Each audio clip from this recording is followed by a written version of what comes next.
Hey, Safety Sandra here on vacation, but safety doesn't rest. Just got a panicked call from a client.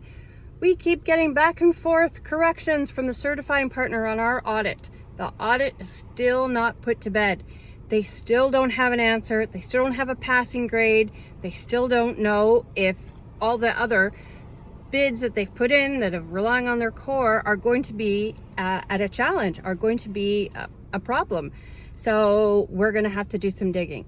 And that's the problem with audits, is they can take, this is 6 months in now, the majority of audits are filed just before the end of the year. So you can imagine this is 6 months.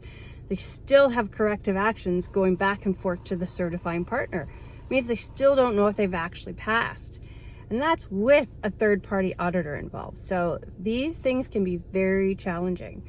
Audits, if there's no system in place that is systematically collecting the safety data, the safety paperwork throughout the year, then at the end, come December 1st, you are in for a world of hurting. Try to find all the documents, all the answers to the questions in those audits, and it's going to take way more than it should.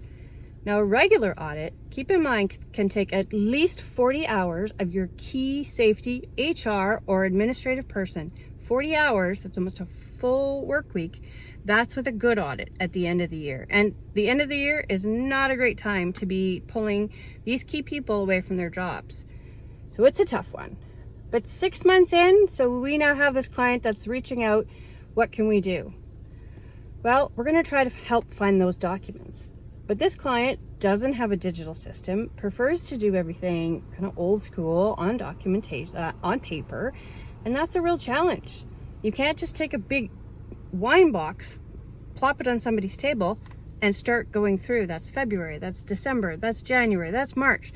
That takes a lot of time and a lot of, well, where is February's? What happened in April? That's a lot of work. So if you had a system that is systematically collecting that data throughout the whole year, come the end of November, December, you're just going to be pulling things out from the database, downloading files, zipping them up, sending them off to the auditor. If you do not have a system like that, I would highly, highly recommend looking into something. We have something like that, but there's many solutions out there.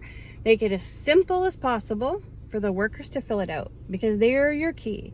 If the workers don't want to fill it out, or it's too hard for them or too much, they don't even know where to access the forms, or they're out in minus 30 and there's no pens, only paper, all kinds of complaints or disagreements or challenges of why this isn't getting filled out are all gone with a quick QR code. Log on to the system, no passwords, nothing like that. Fill out the form. It automatically goes A, to the worker, B, to the client that is funding that project, and C, into a folder, nice and neat, filed away with the name of the project, with the name of the document, and with the date.